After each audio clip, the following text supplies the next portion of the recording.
3 expansions and millions of subscribers later, the world of Warcraft returns to the sites of its origin with Cataclysm, which looks like the biggest game changer yet.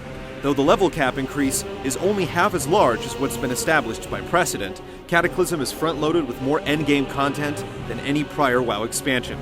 Is this enough to hold your interest some 6 years after the game's launch? Even fools have uses, though. I keep you around, after all.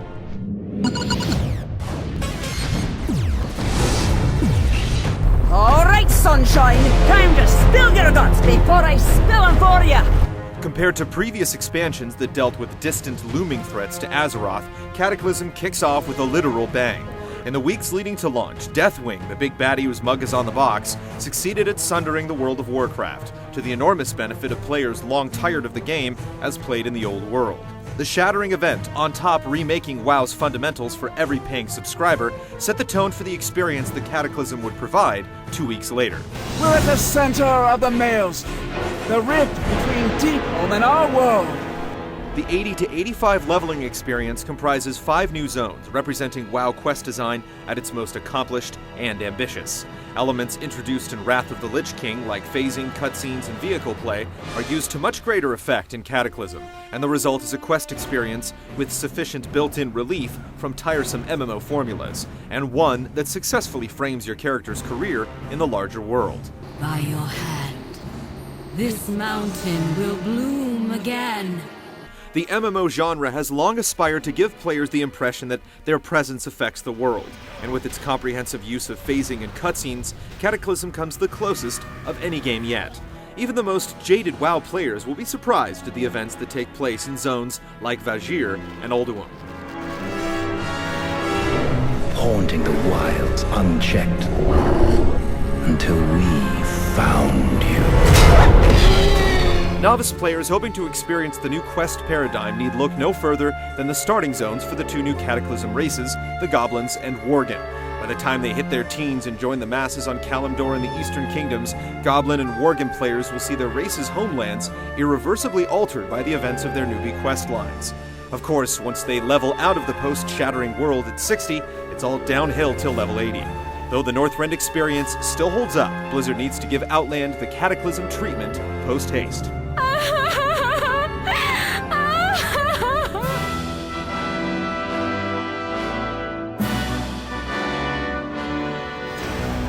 As I purify these waters, the servants of filth will surely be stirred.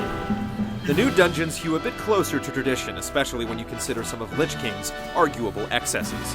There are instances to span the whole of the 80 to 85 experience, and heroic versions of each are available to queue up for when you hit the cap and qualify for the equipment level minimum. Ranging from relatively brief and boss-focused dungeons like Throne of the Tides to lengthy crawls in the Halls of Origination that evoke old-school WoW, the new instances run the gamut.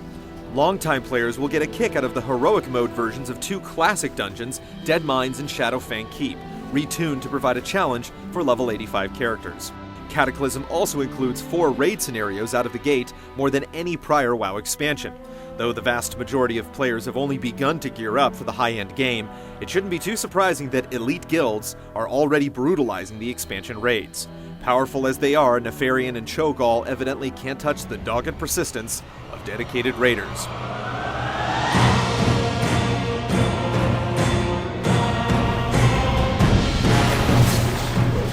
Cataclysm also brings some substantial additions to the PvP game.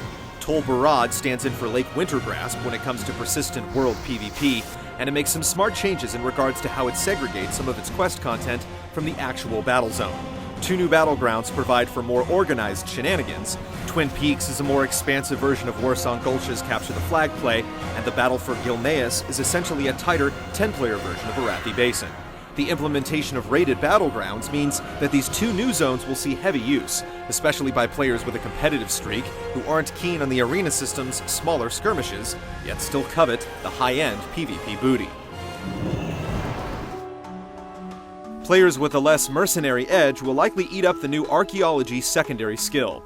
It focuses on things that more achievement-oriented players balk at, like gingerly taking in the sights of the world for purposes more illuminating than lucrative. Archaeology ingeniously prevents other players from interfering with your experience by spawning nodes unique to you, but the process is by no means painless. When you consider the sluggish pace of leveling up the skill, as well as the sheer amount of travel it requires, archaeology rivals fishing in terms of its uphill grind. Perseverance through many fruitless digs will eventually turn up rare trinkets, recipes, and bind-on-account epics. But the road to these treasures will be a long one indeed if you don't particularly care for the supplementary lore.